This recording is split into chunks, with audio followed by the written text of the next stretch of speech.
BJP ರೈತ ಮೋರ್ಚಾ ಹುಬ್ಬಳ್ಳಿಯಲ್ಲಿ ನಿನ್ನೆ ಸಾವಯವ ಕೃಷಿ ಕುರಿತು ಸಮಗ್ರ ಮಾಹಿತಿ ಮತ್ತು ಜಾಗೃತಿ ಕಾರ್ಯಕ್ರಮ ಏರ್ಪಡಿಸಿತ್ತು.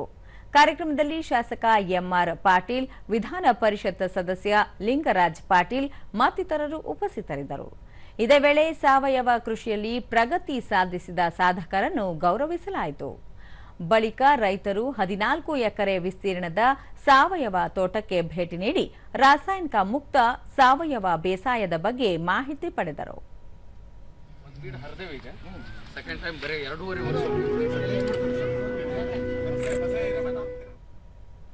ದೂರದರ್ಶನದೊಂದಿಗೆ ಶಾಸಕ ಎಂಆರ್ ಪಾಟೀಲ್, ಪ್ರಧಾನಿ ನರೇಂದ್ರ ಮೋದಿ ಅವರ ಆಶಯದಂತೆ ದೇಶದಲ್ಲಿ ಸಾವಯವ ಕೃಷಿಗೆ ಹೆಚ್ಚಿನ ಉತ್ತೇಜನ ನೀಡುವ ನಿಟ್ಟಿನಲ್ಲಿ ಹಲವು ಜಾಗೃತಿ ಕಾರ್ಯಕ್ರಮಗಳನ್ನು ಆಯೋಜಿಸಲಾಗುತ್ತಿದೆ.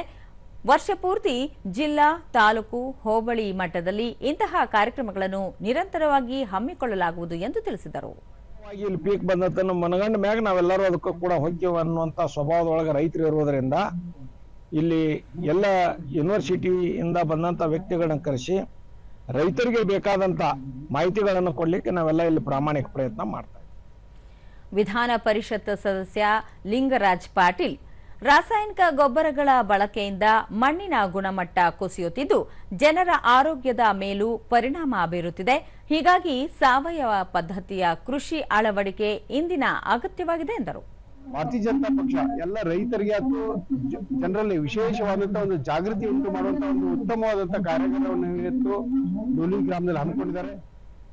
ಧಾರವಾಡ ಕೃಷಿ ವಿಶ್ವವಿದ್ಯಾಲಯದ ಸಾವಯವ ಕೃಷಿ ಸಂಸ್ಥೆ ಮುಖ್ಯಸ್ಥ ಡಾಕ್ಟರ್ ಎಸ್ಎ ಬಿರಾದಾರ್, ಆಹಾರ ಉತ್ಪಾದನೆಯಲ್ಲಿ ಭಾರತ ಸ್ವಾವಲಂಬಿಯಾಗಿದ್ದು ರೈತರಿಗೆ ಸಾವಯವ ಕೃಷಿಯ ಬಗ್ಗೆ ಮಾಹಿತಿ ನೀಡಿ ಹುರಿತುಂಬಿಸಲಾಗುತ್ತಿದೆ ಎಂದು ತಿಳಿಸಿದರು.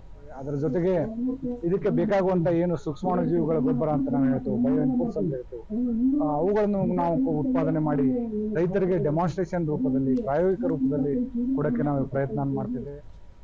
ರೈತ ಬಸವರಾಜ್ ಹಿರೇಮಠ್ 7 ವರ್ಷಗಳಿಂದ ರಾಸಾಯನಿಕ ಮುಕ್ತ ಕೃಷಿಯಲ್ಲಿ ತೊಡಗಿದ್ದು ತೋಟಗಾರಿಕೆ ಮಾತ್ರವಲ್ಲದೆ ಒಣ ಬೇಸಾಯದ ಬೆಳೆಗಳಿಗೂ ಸಾವಯವ ವಿಧಾನ ಅಳವಡಿಸಿಕೊಂಡಿದ್ದು ಆರ್ಥಿಕವಾಗಿ ಪ್ರಗತಿ ಹೊಂದಿರುವುದಾಗಿ ತಿಳಿಸಿದರು.